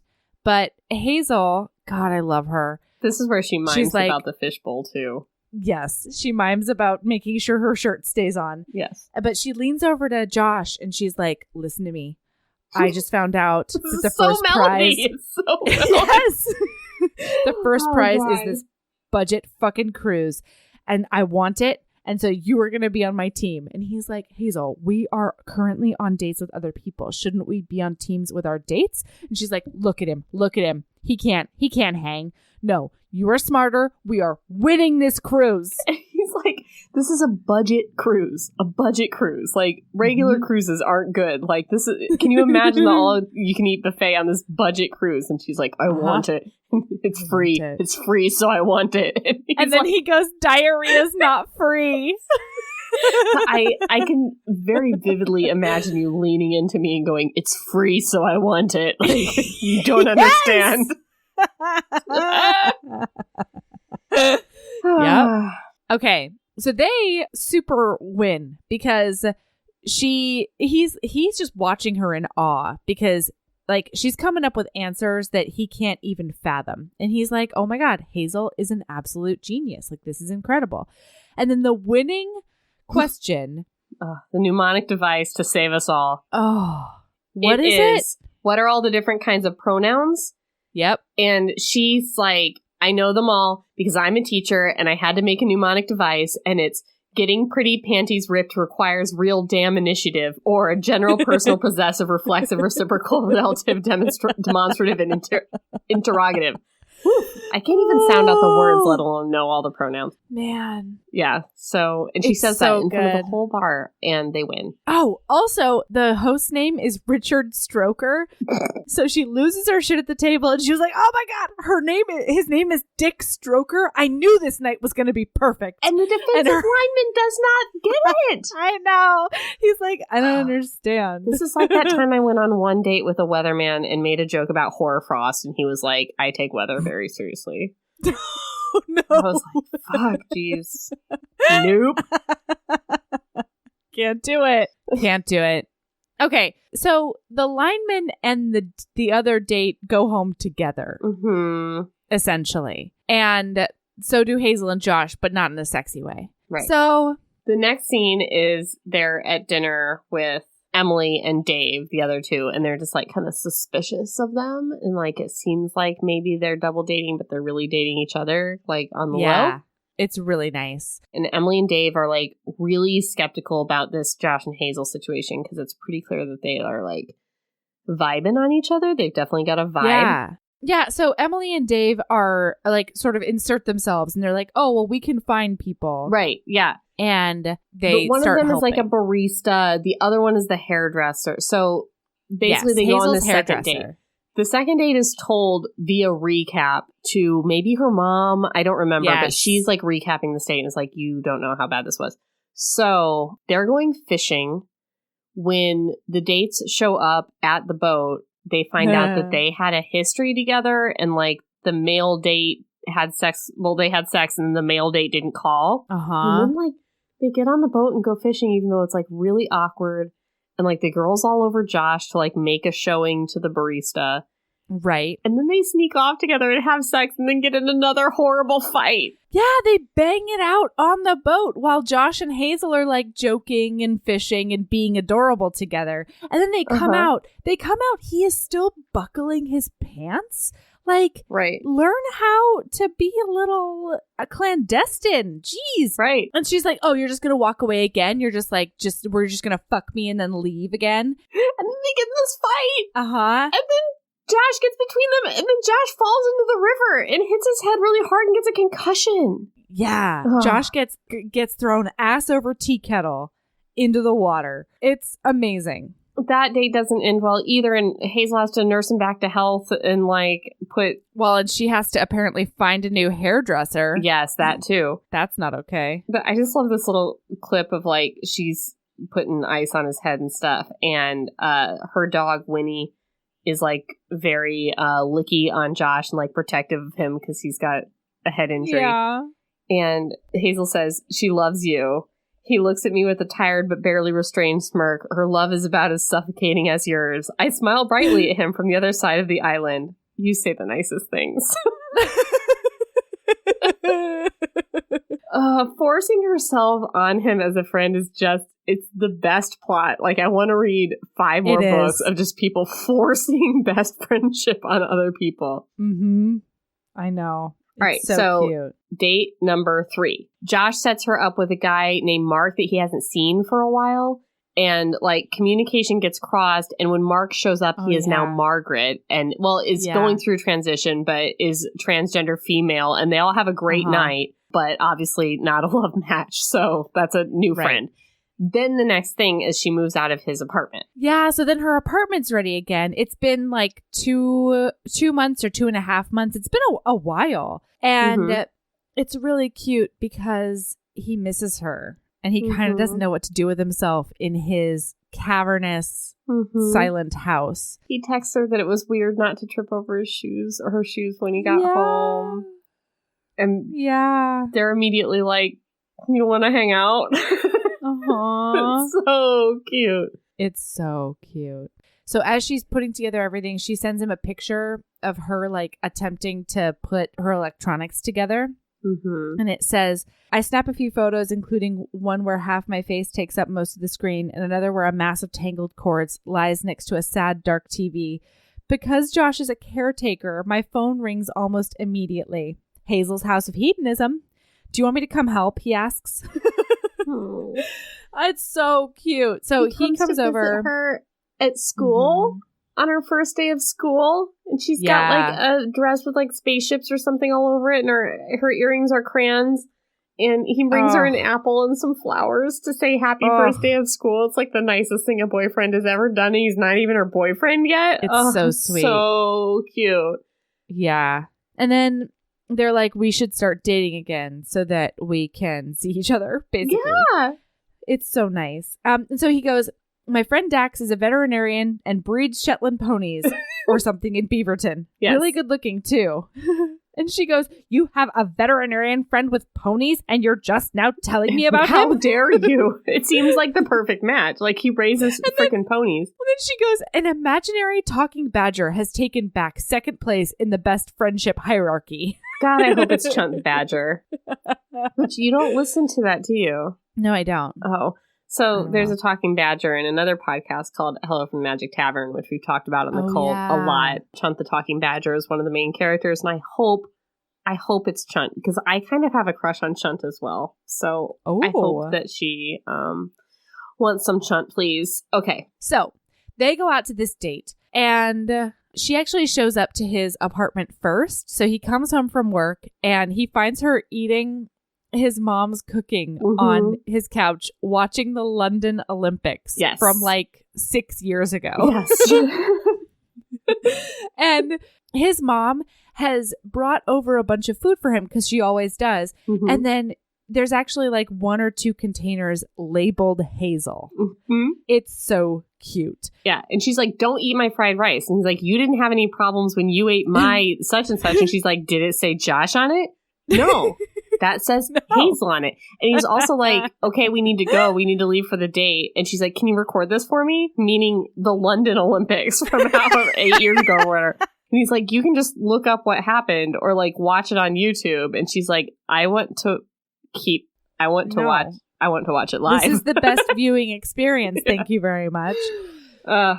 So good. All right. So they go on now this date. He's sitting, and he can't really focus on his date because he's listening with half an ear to his friend Dax giving Hazel like the 3rd degree. It's this crazy interrogation where he asks her about her bank account and her 401k and like a bunch of other stuff. And he is like giving her monosyllables back when Hazel is really putting a lot of effort into answering even the most invasive questions. Right. And he's being very judgy at her answers. Like, yes. When he's like, so what is the retirement plan at the school? She's like, I don't really know. And he's like, how do you not know what your retirement plan is? And then she'll ask him a question like, so why did you get into ponies? And he'll just be like, yes or no. Like he's giving her very short answers. Right. Meanwhile, Hazel's so caught up in this interrogation that she doesn't notice that Josh is getting like full on sexually assaulted on the other side of the table. No. That's not the next date. No. Oh, I'm sorry. Never mind. No. That's another date. No, I apologize. The other lady is great. Oh, this is yoga lady. Yeah. It's so hard to keep these straight, you guys. It's so hard. It's not hard when you're reading it. It's just fun. So here's the last straw, and would be the last straw for any woman. Well, Hazel gets up because she's like, my mom's calling. Mm-hmm. And Dax at the table, he goes, she's a bit eccentric for my taste. And then like Hazel comes back and it's so cute because she goes, sorry, that was my mom. She got new boots and I think she was going to keep spamming me with pictures until I called her and agreed that they're awesome. Mm-hmm. For the record, they're rad. They're turquoise with shell beads around the top. And I bet they make her look like a fairy unicorn goddess when she's gardening. Even though they're, cowboy boots.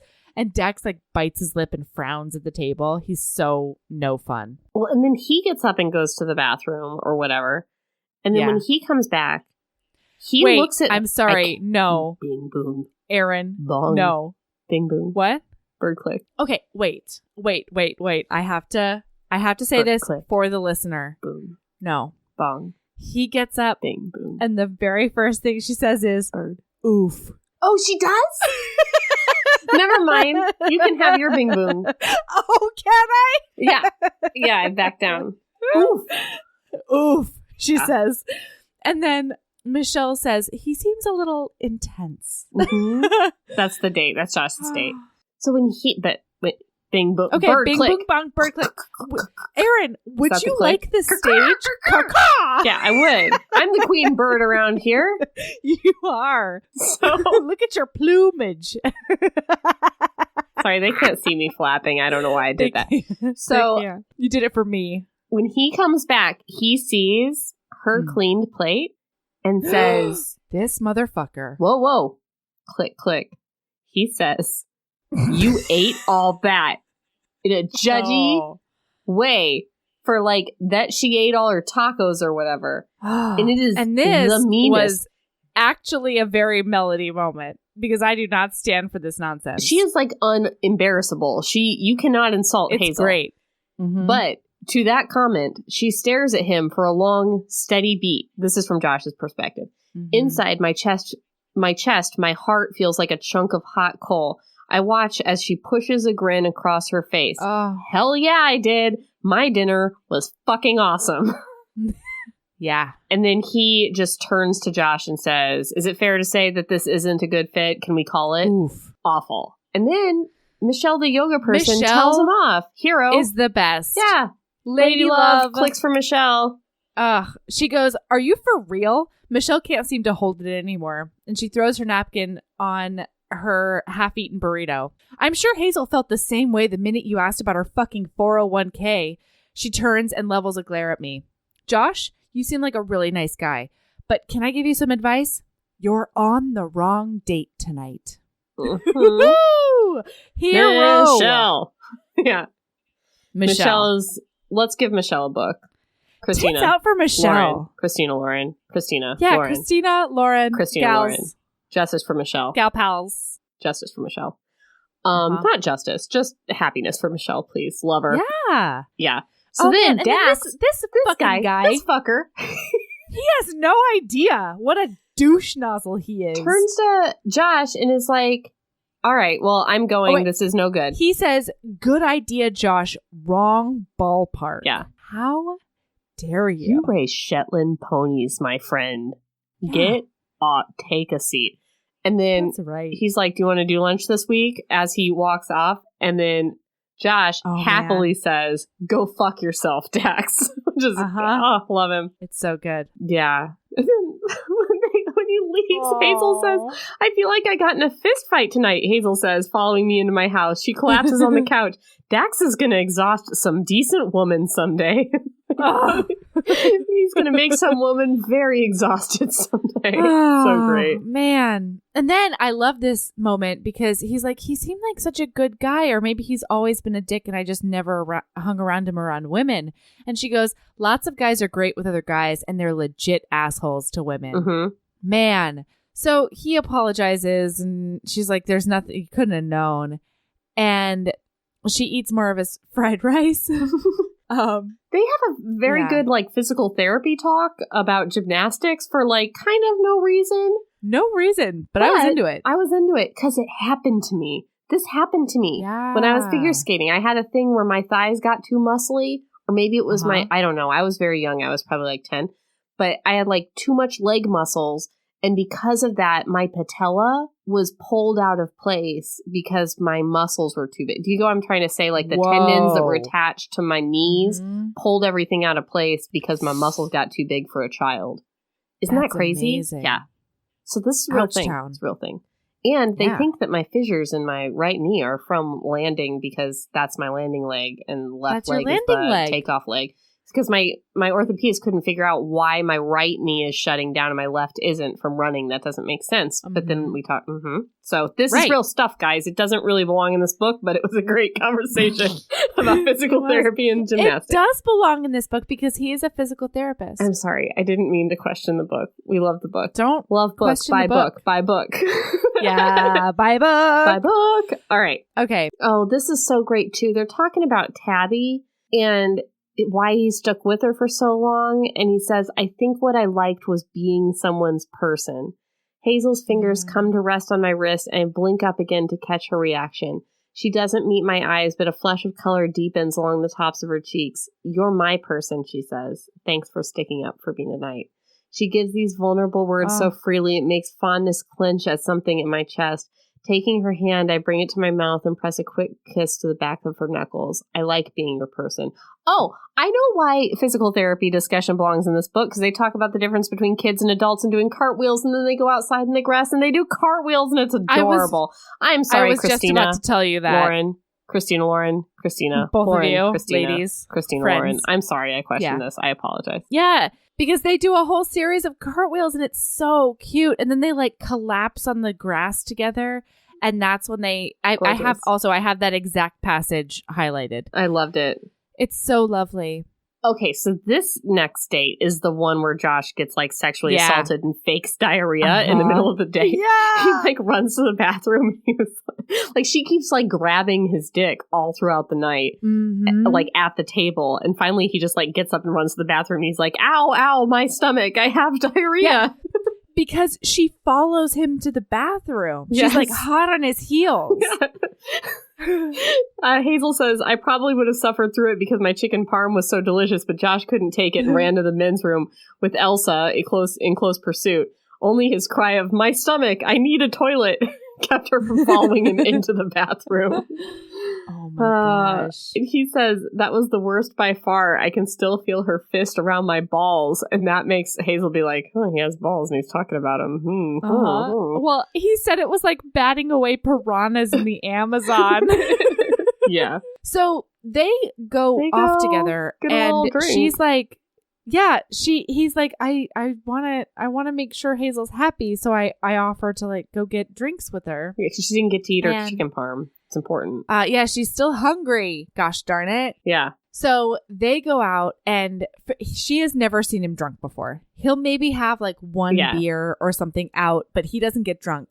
And this guy just starts ordering scotches. Meanwhile, she's drinking gin and tonics. And they get hammered together. Oh, and it's lovely. So this is while they're still drinking. I look over at him.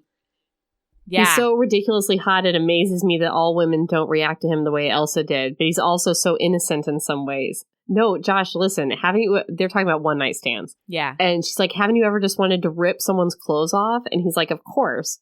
She says, so you agree, don't you, that you've had an instant attraction to every person that you've ended up sleeping with? Well, sure, he concedes, but most of the time I'm not trying to finger her under the table the first time we go to dinner.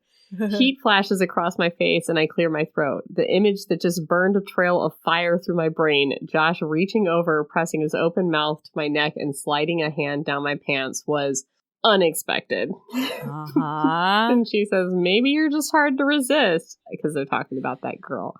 So they get schmammered. Go back to, I think, her house? Yeah, okay. So they get hammered and then it's raining. Her house is like 2 blocks away. And so they're like, we're just going to run it. Because they're hammered. Like, it's such an adorable drunk decision. I've been here no less than 5 times.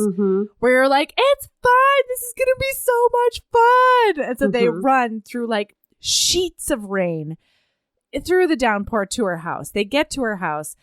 And he seemed fine at the bar, but once they arrive at her house, she's like, oh my God, this guy is seriously drunk. Mm-hmm. And she's like, okay, you are going to go, like, you go shower, go take off your clothes, and I'll come in and get your clothes, and I'll dry all of them. Right.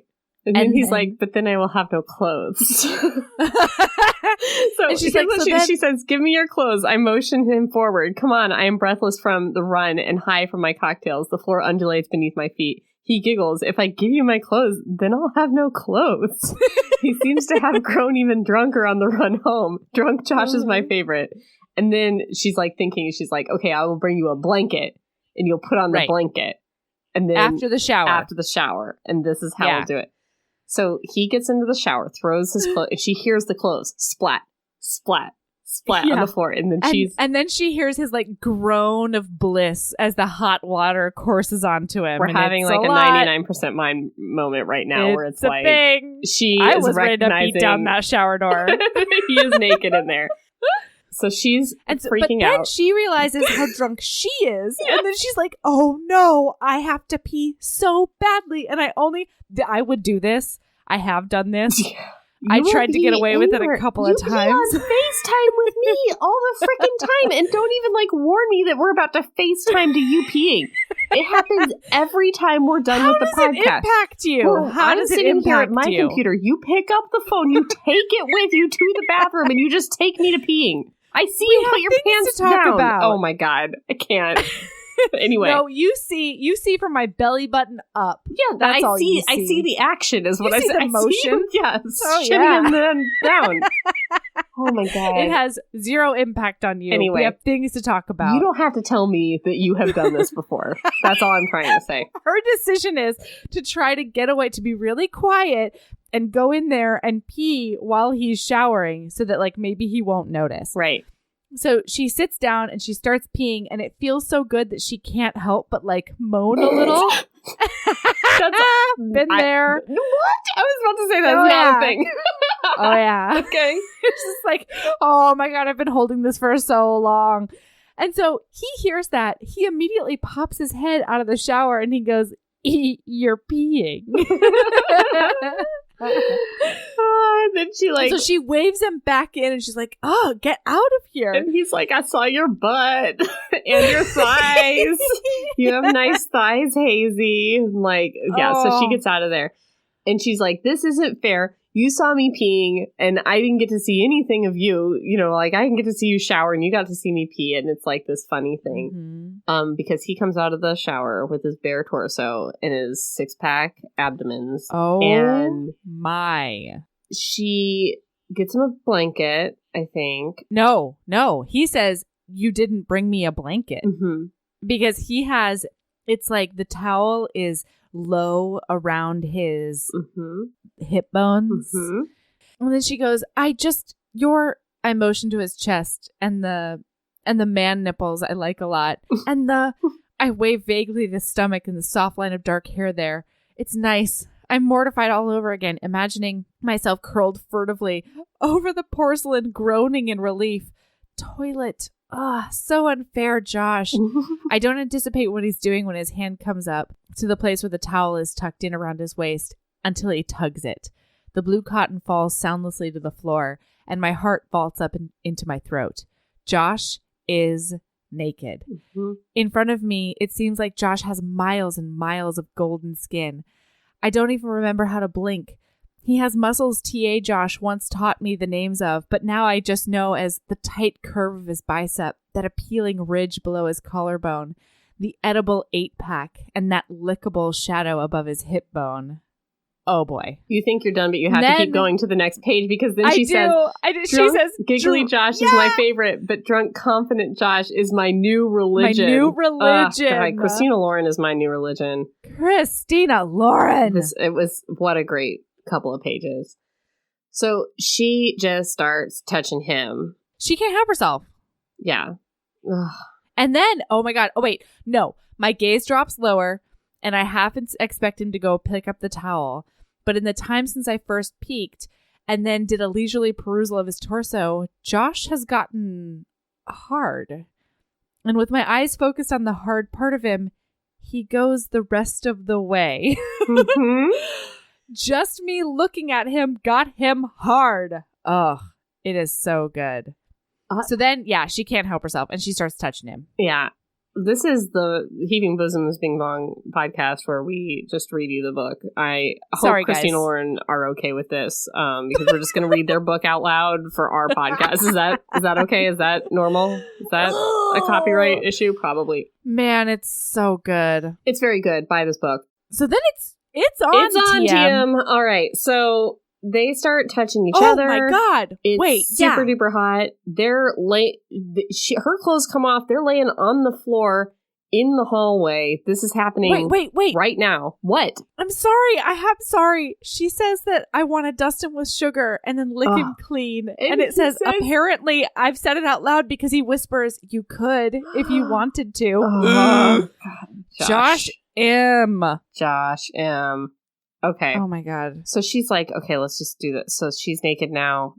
She's like, this is a bad idea. Yeah. And he's like, yes, it is. 100%. And then they fall to the floor. Yes. And she's like, we'll just do it once. And he's like, yeah, we'll just do it once. We need to blow off some steam. She says, you don't want to date me. And he's like, yeah, you don't want to date me either. But as soon as he says this, his hands come to my face and his mouth comes over mine. And it's intense, just the way I've always dreamed it might be to kiss someone I love so deeply already and who's seen me exactly as I am. So she does want to date him. She does. But she knows he doesn't want to date her. It's awful. I know, that's the thing. But anyway, they do sex and it's the best. Man, and it's like sex that under any other circumstances I would be like, ooh, like I'm super not sure about this. But because they're both so drunk and everything? No, they're drunk. They're on a hardwood floor. He it's just immediate penetration. Yeah. It's like, it's all the things, but oh boy, it was good. It works. And Melody, did you notice how that orgasm happened? Did you Tell see? me. With the momentum of a train. What kind of train do you think it is? Amtrak? Passenger train?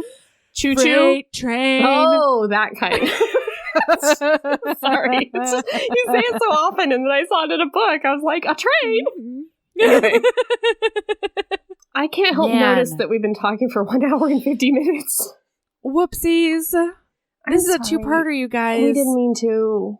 At some point, we're going to do a book in one episode. It's going to happen. We did Barbarians in one, didn't we? We did. Yeah. But not this one. We're sorry. Yeah. Yeah. Next time we'll take notes. We promise. What's the next book? What are we doing next? I have no idea. We promise it'll be one episode. Actually, don't ever say that again. Don't ever say that again. Yeah, okay. But we also went on a lot of tangents this time. Fair. Hope you like tangents. Hope you like banter. Okay. Aaron. Melody. Do you have a lady love that actually we did you a fucking favor, listener? That's what I'm saying. I was waiting for it. I was waiting for you to say it. How dare all of you be upset with us for making this a two-parter? You're welcome. Listener, need to have several seats. They didn't say that they were upset with us. Shut up, Aaron. You should put that in your automatic thoughts journal because they didn't even say that. They haven't said anything. It's just me and you sitting here on FaceTime. No one said anything, Mel. Automatic thoughts journal. Listen, listener. Yeah. We did you a favor because now, if you have not read this book, you can go out and get it and read it. And if you have read this book, you can reread it because this is the second time I've read this book. I'm going to read it again before next week. Love it. I am just all about it. Yeah, you're welcome. You are welcome. You're welcome for Aaron. this opportunity. Yeah. What's your lady love? Now I feel very defensive. It is a little podcast, brand new podcast that started in May of this year called Dateline. Listen, you guys, my very favorite co-counsel in Southern California, I've mentioned her before, told me during a case we just did in Seattle last week that there is I'm sorry, I can't. My excitement is so, I love it. Dateline has started a freaking podcast where you can just listen to Dateline episodes of Dateline Investigates Murder Times on your phone. And all the new ones are going to be on this podcast, and then they do vintage ones. And so it's double the vintage weekly. Ones. So like I've listened to like 20 in the last 3 days, and I am, oh God, it's just so wonderful. Because it's not like, you guys know I get frustrated with true crime podcasts because they're like not well researched and they're not done by people who know it. And they're just like, if I was the cops, I would have schmurred. And it's like, no, you don't know anything about the purple. Right. And then Dateline, they're professionals, and it's so fucking campy. They're like, Maribel was the most popular girl at her school, and she didn't have any enemies at all. Or did she? When we come back. Like, it's so... Little did she know. Oh, God. The suspense, and like, oh, it's so formulaic, and just, it's like an HEA every time. They catch them every time. It's I cannot say enough about Dateline and the sweet, sweet dulcet tones of Keith Morrison in my ears all the time. Love it. Absolutely. Do you want to know mine? Oh, wait. I want to say one more thing about Dateline. Can I? Sorry. When you're listening to Dateline podcast and Keith Morrison and Lester Holt are telling you she was a beauty queen. She won Little Miss Schmur, Indiana Burper. Then you get to imagine the person in your mind's eye, and then later on you get to Google, and then you get to go Google it up. Not a beauty queen. It happens all the time. Like, you imagine, they're like, people love Julia. Like, Julia was the most foxiest lady in all of Alabama. And then you Google it, and you're like, ugh, not. Anyway, sorry. I'm not. Yeah. Anyway. You can cut that. I'm probably talking about mostly murder victims, so that's probably awful. Anyway, sometimes it's murders, though, because women kill too. That's true. Yeah, I'm ready. I'm sorry. I'm just going to keep talking about Dateline while you do your lady love. Is that all right? Are you ready? Yes, I'm ready. For my lady love. Yes. Okay. It's a little film. A little film? It is 120 minutes long. Oh. It is. Is it a Lifetime film? Did you text it to me? It was posted on the cult by some goddamn legend that I can't remember your name, and I'm really sorry. Yeah. I'm really sorry about that. It's okay. You're a legend, and you're in my heart forever. Yes. It's a little film called Psycho Stripper. Can we do it for Patreon? We have to. Yeah. That's why I texted it to you, you asshole. Well, you just texted me this video with no, it's like single link YouTube, no context at all, and it's an hour and 30 minutes. Like, you're going to text me and I'm going to like be in a spot where I can watch a 1 hour and 30 minute movie. It's like when somebody texts you a 7-minute YouTube video, you're like, oof, get off my shit. Like, come on, an hour and 30 minutes?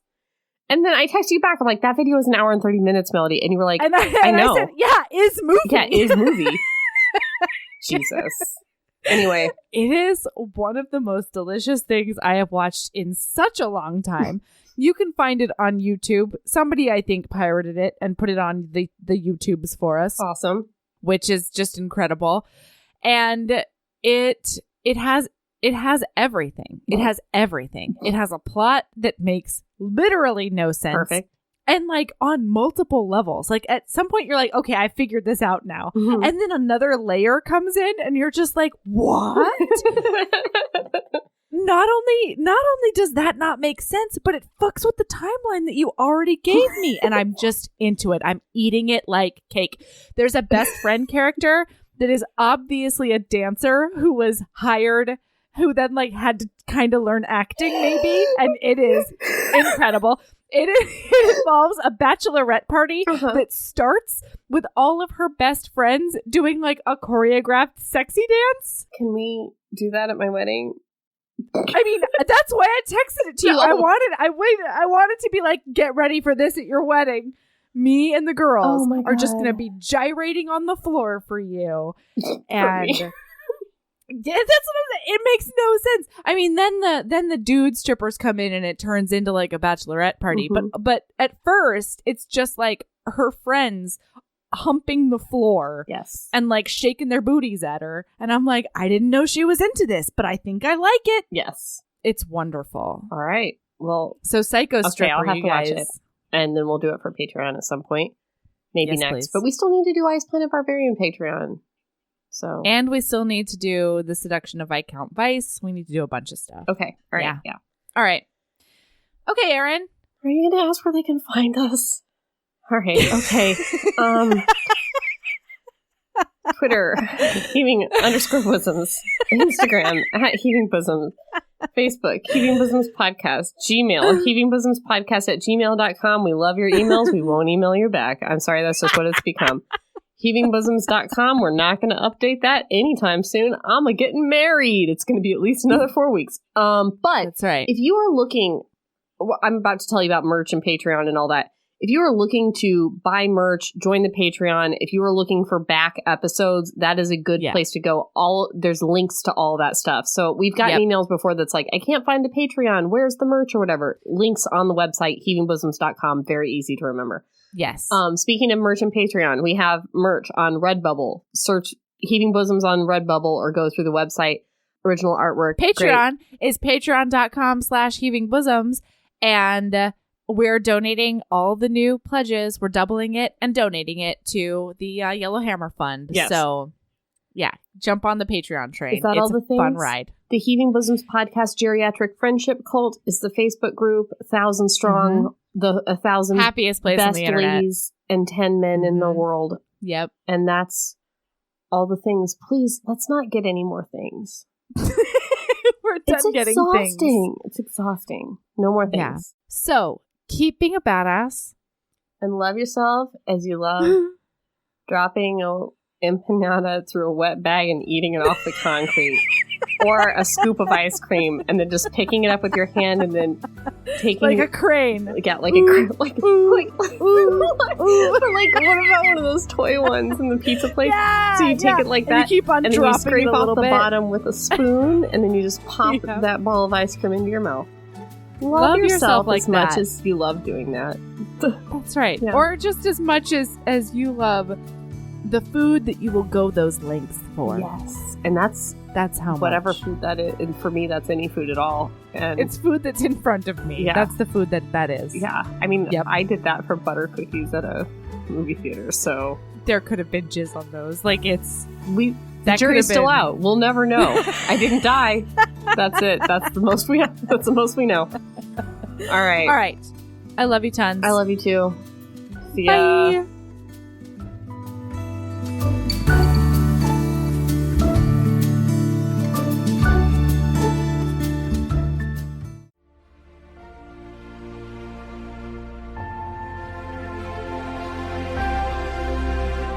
Buffy and Frodo were in the Hogwarts library late into the night, prepping for the final trek into Mordor. Liz, I have to stop you. Why? Because this already sounds like the greatest story of all time. World Stealers! More Banana Podcasts presents World Stealers, a fan fiction podcast. I'm Kate. And I'm Liz. And every episode will take you on a new adventure through a familiar fandom with a hot off the press original fanfic. World Stealers has everything. Wizards, sea creatures, adventure and daring. Terrible accents. Yeah. So, if you're a bit of a geek or you just love great stories, World Stealers is for you. Find us at the Gates of Mordor or wherever you listen to podcasts.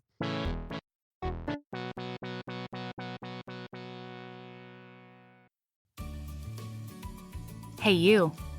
Yes, listener, you. Are you loving the show? If so, please leave a rating and review in your podcast app. The 90 seconds you take to say something nice not only helps new people find the show, but it makes me super smile over at HBHQ. Also, I've had a few people ask, and the answer is yes. We are still doing the 5-star bribe. If you leave us a review with 5 stars, then we'll do whatever book you want. We're real deep into the list, though, so it might be a while. Lilas! Okay, back to the show.